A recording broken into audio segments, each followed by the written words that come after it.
welcome to This Old Geek. I'm Mike Esker, and today I'm here with my Daniel Day that I had purchased off of eBay. You may have seen my unboxing video. Now, when I saw the listing on eBay, it only had like 2 photos, which usually I don't purchase if they only have like 1 or 2 photos. I usually look for more than that. And there were a few things that were not in the listing, were not mentioned at all. It was mentioned that his jaw did not work, and that's mostly why I purchased him, because I like to try to repair these. But also, it's this here. I don't know what was glued onto his foot. I thought maybe it was his shoes, but I'm not sure if that's why. And also the tears here on his suit. The suit looks pretty nice except for the tears and some stains. I'll have to have it cleaned and repaired. I'm going to try to do that myself. There is some swelling on them. I'm going to have to clean them up a little bit. So I don't really know how old this guy is. Typically on these dummies there's a date on the back of the neck, which, as I was pointed out when I did my Charlie McCarthy unboxing, that date does not mean that that's when that particular doll was made. It means that's when the mold was made, which, yeah, I can understand. But also, it doesn't mean that that particular doll wasn't made at that time. So, anyway, I'm sure there are other ways to tell how old these are. At least that's what I learned on Antique Roadshow.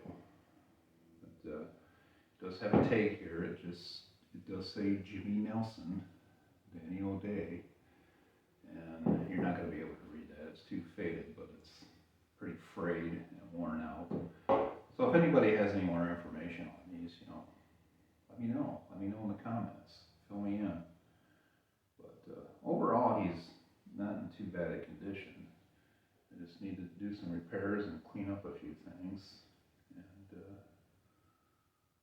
we'll go from there. All right, well, let's get started.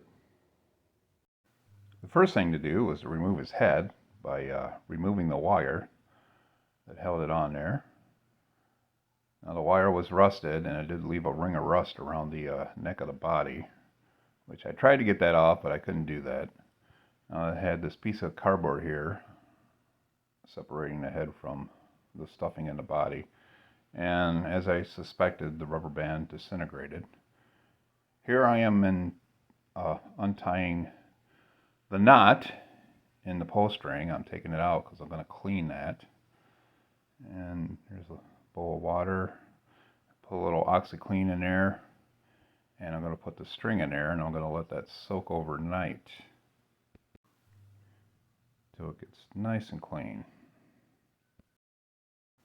And I'm just dipping this toothbrush into water and a mild detergent, like dish soap really, and using a cotton swab here to get the inside of his mouth.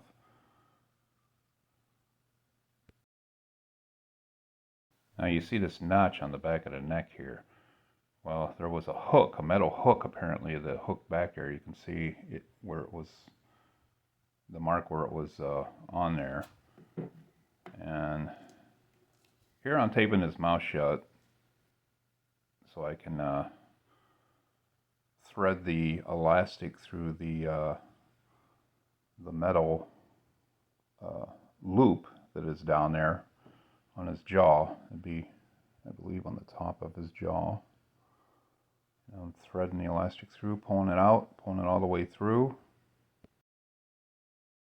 Now here I'm cutting a piece of wire. This is steel. I think it's galvanized wire. I'm not sure, but I'm going to make a hook, and this is what I'm going to tie the elastic on, and this is what's going to help keep his mouth closed when you pull it open with the string, with the pull string. So I'm bending this hook in the shape, and then I'm going to put it in that notch, and I'm untaping that, showing you how this works.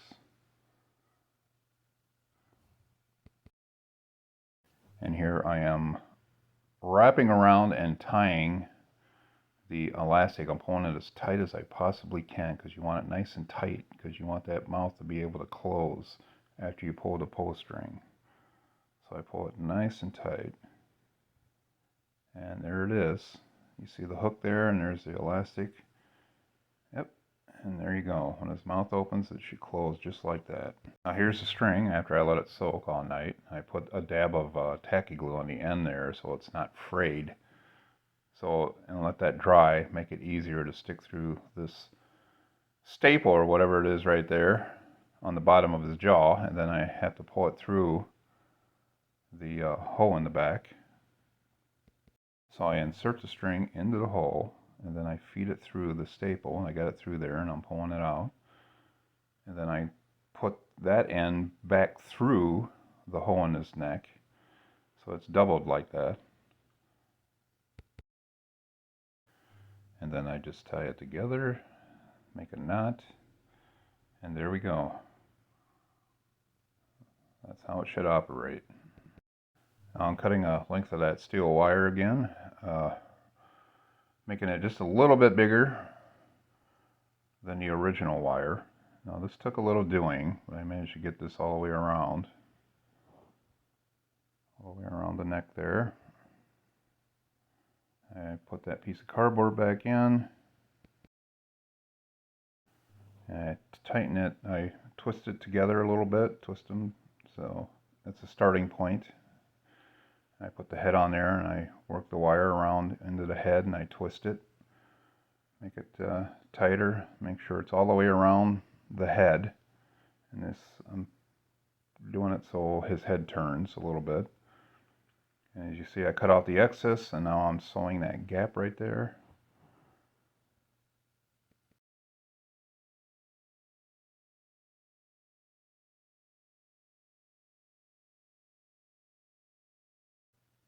And here he is, all ready to perform.